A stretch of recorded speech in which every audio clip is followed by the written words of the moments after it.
Halo guys, kembali lagi bersama Manir Miar di channel Manir Miar. Jangan lupa like, comment, subscribe di channel Manir Miar. Saat ini kita akan membuat sebuah konten, yaitu konten mengenai komentar-komentar netizen di aplikasi TikTok yang milik beberapa orang yang berasal dari Papua. Komentar-komentarnya ada yang bersifat positif, ada pula yang bersifat negatif juga. Nah, sekarang ini sudah hadir bersama saya. Nanti langsung saja Bung perkenalkan diri. Silakan. Baik, selamat malam para pemirsa yang ada di rumah. Nama saya James Avom, bisa dipanggil aja Bung James. Siap. Baik, terima kasih Bung James. Nah, kita akan masuk untuk melihat di aplikasi TikTok, cek mengenai beberapa komentar-komentar dari netizen. Mungkin langsung nanti Bung atau Bob James nanti tanggapi komentar-komentar dari netizen. Dan sudah dalam video TikTok itu kan sudah diberi tanggapan, tapi mungkin diperjelas lagi dari Bob James nanti. Nah, ini yang pertama dari akun Mila Songgonal. Mungkin. Nah, kita masuk saja cek di dalam akun-akunnya. Nah, pertama ada beberapa netizen yang berkomentar di videonya. Kalau di Papua tuh lebih Kita sering langsung pakai lihat, ya. bahasa apa? Kita pakai bahasa Indonesia, tapi logat yang kita gunakan logat Papua. Seperti saya itu sa, kamu itu ko. Tong kalau keluar Papua dan tong bicara pakai logat Papua, pasti dong terlalu mengerti.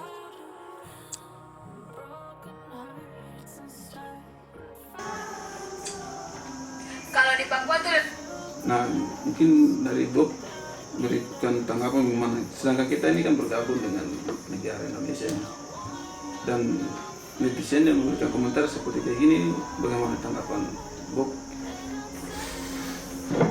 Kalau menurut saya, ya tentu setiap daerah punya ciri khas bahasa masing-masing.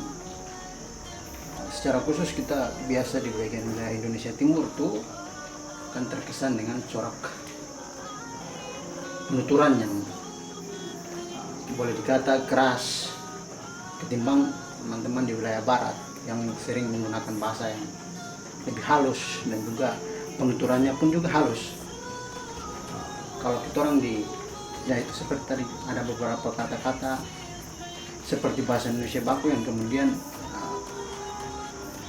diubah dalam bentuk prokem bahasa gaul yang kemudian dicerna mampu dipahami oleh kalangan muda maupun orang Papua secara menyeluruh. Itu misalkan yang seperti tadi dalam video berdurasi ya kurang lebih beberapa detik tadi ya, hampir 1 menitan lah. Ya. Itu kan dijelaskan tentang penggunaan kata saya, sa, kita orang. Gitu. Sehingga ya memang ada perbedaan penggunaan tata bahasa, diksi, pemilihan kata di setiap wilayah antara wilayah Indonesia Barat, Indonesia Tengah, dan juga Indonesia Timur. Di Indonesia Timur pun juga ada beberapa provinsi yang penggunaan katanya juga pun berbeda-beda. Misalkan antara kita di wilayah Papua dan juga teman-teman di Maluku, penggunaan kata kita, saya, teman-teman di wilayah Maluku menggunakan kata saya dengan istilah beta. Demikian juga di NTT, mereka juga cenderung menggunakan kata beta, berbeda dengan kita di wilayah Papua yang menggunakan kata saya dengan istilah sa, engkau dengan istilah ko, sa, dan ko. Itu. Kau pergi kemana? Kopi kemana? Satu toko. Ya, seperti itulah bahasa-bahasa candaan yang seringkali anak muda gunakan ya. Anak muda gunakan untuk ya bahasa ekspresi untuk saling akrab, itu biasa. Itu biasa digunakan di kalayak muda, orang-orang muda, dan juga ada bahasa-bahasa yang kemudian bisa ditempatkan pada posisinya.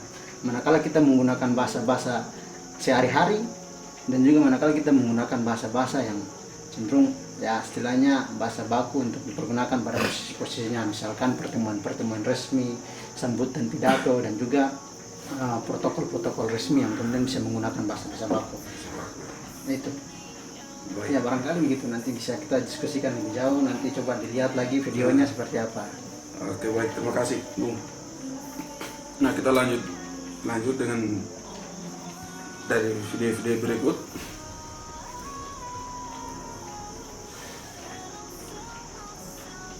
Nah, ini bagus juga nih. Kakak mau tanya, hewan yang paling bagus dan terkenal di Papua apa? Please jawabannya. Itu dari Rosa Danis yang beri komentar di akun yang sama, Mila Sungguno. Oke, mungkin Bung bisa langsung jawab. Tadi apa hewan yang Mau tanya hewan yang paling bagus dan terkenal di Papua? ya pasti selain julukan Papua sebagai pulau cendrawasih yang merupakan hewan endemik yang ada di Pulau Papua. Cendrawasih juga menjadi ikon sebagai simbol daripada wilayah provinsi Papua secara menyeluruh. Karena hewan endemik tadi selain di Papua, cendrawasih pun juga ada di Papua Nugini dan juga di Australia. Tiga tempat itu yang kemudian cendrawasih mendiami wilayah itu tadi. Jadi ya kalau ditanya hewan yang paling terkenal di Papua ya apa? Pasti cendrawasih. Bahkan cendrawasih bukan hanya sampai di tingkat nasional menjadi satu ikonik Pulau Papua, tapi sudah beredar luas sampai ke dunia internasional bahwa cendrawasih merupakan salah satu hewan yang dilindungi, yang boleh dikata terancam punah sehingga harus dilindungi begitu. Baik. Jadi hewan yang Juga ada juga biasa bilang selain cendrawasih apa ya, pasti kasuari juga. Kasuari juga. Kasuari. Kalau bertanya kayak gitu pasti ada pertanyaan ke makanan khas apa semua pasti mereka tanya. Ya pasti makanan khas. Dan kayaknya itu orang-orang ini kelahiran 2000-an kayaknya. Ya. Atau baru lahir satu hari lah gitu. Bisa dikatakan seperti kayak gitu dan dia tahu semuanya. Oke, ini ada satu. Kita ambil 3 video, sudah 2 kita sudah ambil, ini yang terakhir. Nah, di sini ada ini yang mungkin saya bisa langsung tanya ya. Bacakan langsung. Kak, di Papua ada parfum nggak? Di Papua tuh parfum banyak sekali, banyak. Kalau kau tidak percaya barang ada nih. Tuh parfum yang kau tidak pernah pakai dan yang kau tidak pernah lihat semua ada. Supaya kamu tahu kalau di Papua juga banyak parfum. Yoi. Itu Katra. Yoi itu. Sip ya. Kak, di Papua. Nah, ini tentang bahan-bahan kosmetik ini. Oh iya. Ya itu dari teman-teman yang bertanya tuh. Ini dari Kak, di Papua ada parfum Salah nggak? satu akun ya. Di Papua tuh parfum banyak sekali. Dari kontak Banyak. Tulmi Saya barang ada nih. Netizennya. netizen. Ya kalau yang bertanya di Papua ada parfum saja, itu pasti teman-teman dari pulau bukan Papua, artinya di luar Papua. Ya, tapi itu pasti pertanyaan yang jenaka saja ya, lucu-lucuan. Ya, terus kalau untuk kita menilik lebih jauh Papua, saya pikir Papua sebagian besar masih diselimuti dengan hutan yang luas ya, diselimuti oleh hutan yang luas dan masih hutannya pun ya walaupun banyak penebangan juga, tapi ya di Indonesia ya kita tahu bahwa pagar hutan terbesar itu ada di Papua dan Kalimantan. Nah sementara saat yang digunakan untuk parfum ini kan dari bahan-bahan alami, bahan-bahan alam ya kan, artinya kayu, gaharu, kemudian kayu apa lagi, cendana, itu kan bahan-bahan yang kemudian bahan-bahan yang digunakan untuk membuat parfum, artinya dari pepohonan. Nah, sementara di pepohonan di Papua ini kan banyak hutan yang masih terpelihara, terjaga, baik hutan adat, hutan lindung atau hutan konservasi, sehingga tentu bahwa selain parfum yang dikemas atau dikelola melalui proses produksi di pabrik secara kemasan labeling pabrik, tapi juga kita di Papua juga pun ada parfum-parfum alami. Parfum-parfum alami yang bisa dikelola dari bahan-bahan alam secara langsung yang bisa kita pakai sehari-hari gitu. misalkan ya kayu-kayu harum, minyak kayu putih itu kan juga bisa dipakai untuk menjadi parfum alami. Gitu. Benar. Jadi kalau mau bicara tentang parfum, kita Papua juga kan banyak parfum, baik secara parfum di pabrik maupun parfum di yang bisa kita jumpai berkearifan lokal lah kalau boleh dikata. Ya begitu ya pada umumnya parfum berkearifan lokal, misalkan di teman-teman wilayah barat tengah pun juga ada pasti parfum yang berkearifan lokal saat di samping parfum pabrik punya. Kan parfum pabrik misalkan Casablanca, kemudian parfum apalah yang banyak mereknya itu kan dibuat dengan campuran-campuran yang sudah menghilangkan khasiat alaminya, sehingga khasiatnya pun juga tidak hanya kemudian kita pakai untuk badan, tapi juga bisa memberikan aroma bisa bertahan lama gitu. Baik. Nah itu kita sedikit lihat cuplikan video komentar dari netizen kepada akun yang dimiliki oleh Mila Sunggunar. Nah kita akan beralih ke akun berikut lagi. Ada akun berikut yaitu nama akunnya Wana 19 Imbir. Wana 19 Imbir. Nah, di sini ada beberapa video yang kita ada ambil atau mungkin berikan komentar, terutama dari netizen yang mungkin kurang paham tentang keberadaan di Papua. Nah, mungkin nanti lebih dijelaskan detail oleh Bung James nanti. Jangan bilang lagi di sini tuh pelakor paling banyak, sama main bilang ya. Tiga. Jangan dia lain, pelakor full di dalam.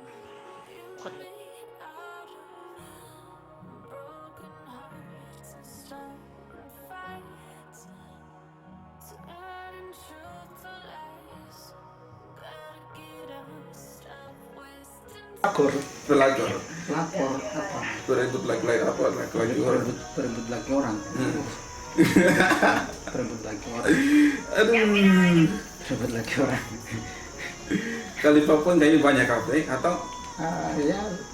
Ya artinya kan masalah baik tingkatan muda-mudi, keluarga muda dan juga keluarga ya orang tua, banyak persoalan rumah tangga. Ini juga disebabkan oleh banyak faktor ya kan. Bisa saja oleh faktor ekonomi, faktor sosial misalkan, pergaulan, lingkungan itu kan juga bisa mempengaruhi. Dan itu saya pikir masalah-masalah sosial yang tidak hanya terjadi di Papua tapi juga di tempat lain sama. Begitu.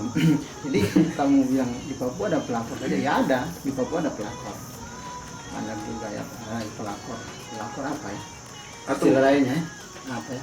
Selingkuh kali ya. Nah, selingkuh. Kasus perselingkuhan ya. Nah, kasus Perselingkuhan itu lebih tepatnya, tapi ya di masyarakat netizen kan biasa sering menggunakan istilah pelakor ya, tapi kalau kasus dalam wilayah administrasi kepolisian ya, itu biasa disebut dengan kasus perselingkuhan rumah tangga ya kan. Banyak persoalan yang bisa menyebabkan itu tadi broken home, rumah tangga yang hancur, rapuh, itu kalau salah satunya tadi perselingkuhan. Bisa juga disebabkan oleh KDRT, penyakit sosial, persoalan ekonomi, makan minum, itu kan juga bisa menyebabkan terjadinya kasus-kasus seperti tadi pelakor perselingkuhan itu kan. Gitu. Tapi kalau suka dan suka dengan suka konteksnya beda Pak. Beda Ya. Ini dalam tanda kutip sudah ini ya janur kuning sudah melingkung atau sudah nikah. Setelah pelakor ini kan laki orang, otomatis status pernikahan. Iya. Tapi jangan kamu pikir baru pacaran baru bilang pelakor lagi. Pelakor. Beda ya.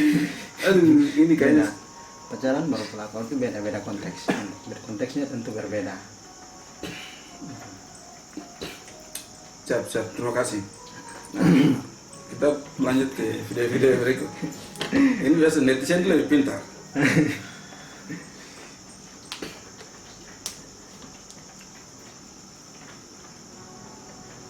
Nah ini ada satu bagus juga nih. Mungkin nanti lebih jelas kita dengar sama-sama. pakai pantalobang. Kita kan sama-sama manusia, bernapas pakai hidung. Kok sekolah kah tidak? Ya ampun.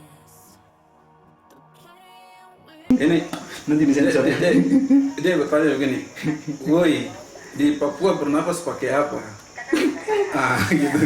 Ya kali satu kata tadi nanti dia sensor ya. Aduh. Di Papua bernapas pakai apa? Kayaknya di Papua kayak pakai insan kayaknya. Lanjut. Ya. Tanggapan. Ya. Itu tadi ya. Kita masuk di mana generasi Z ya. Generasi milenial tapi juga generasi abad 21 ini memang sudah semakin boleh dikata media sosial sebagai tempat luapan mungkin saja banyak unsur-unsur yang masuk, misalkan tadi jenaka, lawakan itu kan bisa mempengaruhi untuk saling bercanda di media sosial, asalkan jangan terlalu kelewatan juga kan mungkin bisa kena ini undang-undang ITE itu tadi. Ingat kita bisa kena undang-undang ITE juga. Benar. Tapi saya pikir itu hanya lucu candaan saja ya. Ya. Baik, lanjut. Terima kasih. Ini kita lanjut lagi dari video berikutnya. Kok bisa tanya yang masuk akal kah tidak? Tuh kok kayaknya tidak sekolah toh jadi goblok. Pasti ada matahari, kalau tidak matahari kita mau hidup bagaimana? Kau lihat yang matahari. Pertanyaannya itu kakak jawab please ya. Di sana ada matahari tidak? Ini dari M Bulan, komentar dari salah satu netizen. Sana ada matahari kan tidak?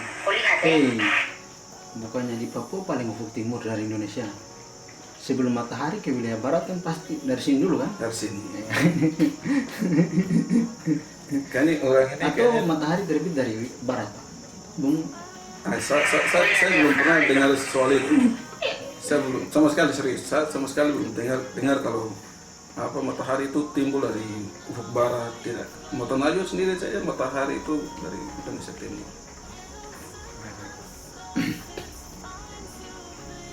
Tapi ini kayaknya mungkin netizen ini kayaknya kurang paham, dia harus banyak belajar ini. Geografis. Ya, soal Geografi kali ya.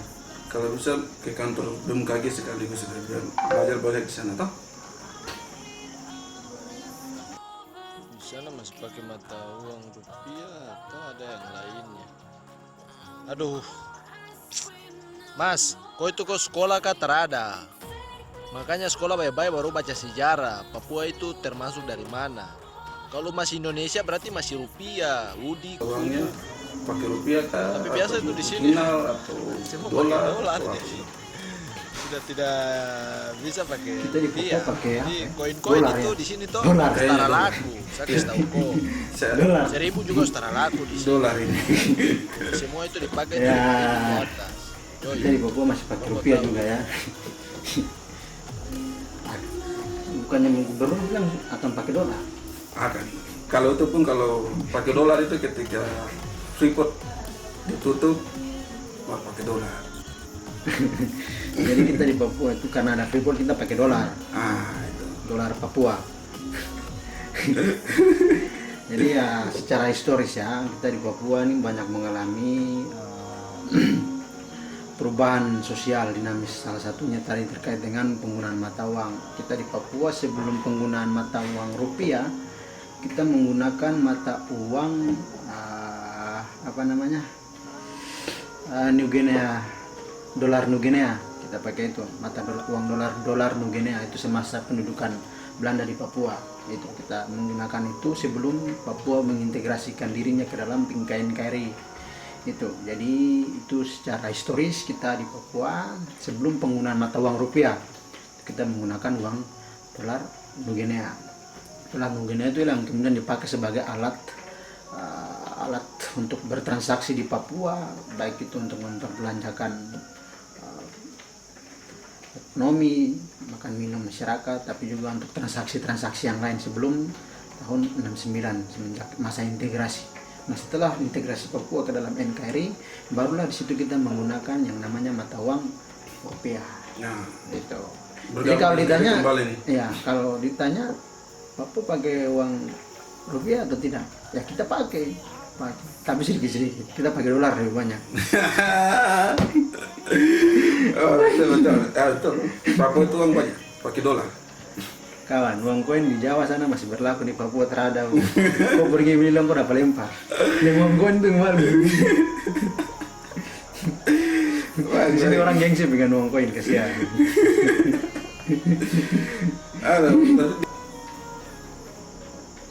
Oh iya, mata uang ini tadi golden Nugenea ya, nanti bisa diralat.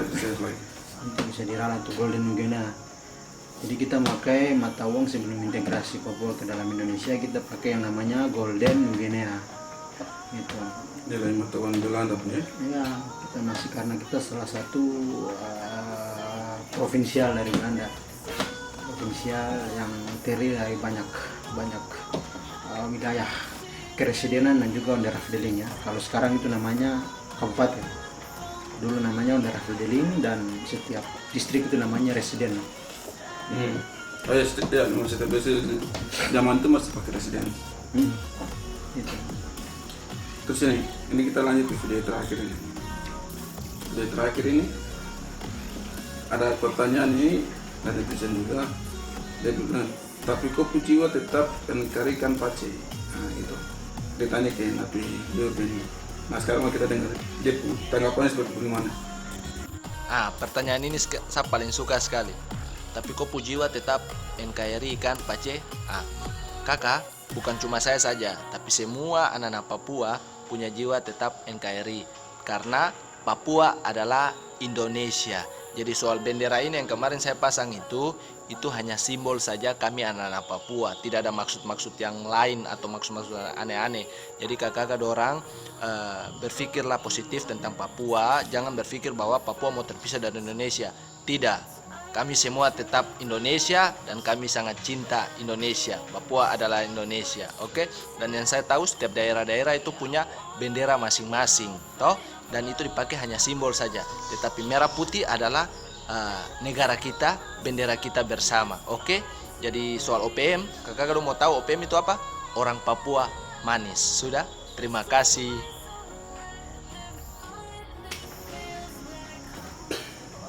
Pujiwa masih NKRI kan? Bukan. Bukannya Begitu. Oh, ya. Kan sejak integrasi tuh OPM orang Kumamaya bukan ya? Orang Kumama bukan. Ini Pujiwa masih NKRI kan? Ya otomatis kalau tanya jiwa, siapa yang bisa tahu ya kan? Kalau jiwa kan artinya hal yang sifatnya intrinsik dalam kehidupan, dalam pribadi lepas pribadi ya kan? Siapa yang mau tahu? Pribadi lepas pribadi. Sedalam lautan boleh kita tahu, tapi dalamnya hati manusia kan tidak ada yang tahu. Pakai harus bagus. Gitu. Jadi kalau mau bicara secara yuridis formal, hukum positif, oke. Sekali lagi saya tegaskan berkaitan dengan jiwa tadi, itu kan hal yang sifatnya intrinsik dalam pribadi manusia, hal yang tidak kasat mata. Artinya pertanyaan tadi mewakili seluruh orang Papua ya, artinya ditujukan kepada si akun ini yang adalah notabene-nya orang Papua yang sebagai representasi daripada masyarakat Papua secara menyeluruh. Ya, itu pandangan teman-teman di wilayah barat tentang situasi Papua hari ini. Nah, kembali lagi tadi saya bilang, jiwa ini kan hal yang tidak bisa kita lihat secara kasat mata. Gitu. Sehingga ini hal yang sifatnya intrinsik, pribadi lepas pribadi, dari dalam hati. Ya kan, seperti tadi saya bilang, sedalam lautan ataupun samudra bisa kita ukur, tapi sedalam hati manusia siapa yang bisa ukur? Ya kan, hari ini saya bilang saya cinta kok, belum tentu besok bisa kita putus atau lusa pun juga bisa. Ya kan, banyak persoalan cinta muda-mudi yang mengalami persoalan, ya kan. Itu tapi bukan saya mau menganalogikan dalam percintaan seperti kisah Semarang. Itu. Tapi lebih kepada tadi saya bilang kalau secara yuridis formal hukum positif ya semenjak 1969 tadi kan Papua secara sah secara legal standing bergabung dengan NKRI ya, walaupun sejarah masa lalu itu yang masih terus diperdebatkan ya oleh generasi muda Papua hari ini yang mana ada banyak desas-desus yang kemudian sampai kemudian mengalami aksi protes, demonstrasi di mana-mana di sana sini, kaitan dengan tadi persoalan inkonstitusional, tidak secara hukum cacat apa begitu. Tapi hal yang saya mau sampaikan bahwa hari ini Papua masih berada secara sah dalam wilayah kedaulatan NKRI, sehingga siapapun dia patut dan taat terhadap setiap yuridiksi yang berlaku di Republik ini atau hukum peraturan perundang-undangan yang berlaku di Republik ini. Konstitusi negara. Ya, gitu. Tapi itu sudah tadi. Apa ya? Kebebasan menyampaikan pendapat di muka umum tetap masih berpegang teguh sebagai negara penganut demokrasi dan HAM. Itu terus dijunjung tinggi. Ya, seperti itu.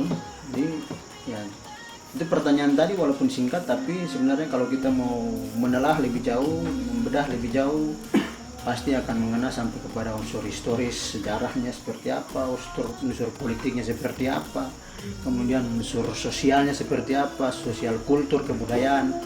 Ya itu kan pasti banyak-banyak faktor yang kemudian bisa kita jabarkan satu persatu. Itu. Walaupun singkat ya, tapi itu memang pertanyaan penuh makna. Itu. Pertanyaan tadi itu bagus. Makna. Itu nanti dicuplikan, nanti bisa ditampilkan kan seperti apa itu tadi. Begitu. Oke, baik. Terima kasih Bob Timika, Bung James. Siap. Waktunya mungkin begitu beberapa video yang kita bisa sampaikan, mungkin bisa melalui komentar netizen, kita bisa berikan komentar tambahan lagi melalui Bung sendiri Saling sampaikan, saling melengkapi pernyataan-pernyataan dari netizen yang mungkin penjelasannya kurang apa istilahnya apa kurang pas, mungkin bisa melalui video ini bisa disampaikan langsung gitu. Oke, begitu saja Bro. Sampai jumpa di sampai jumpa.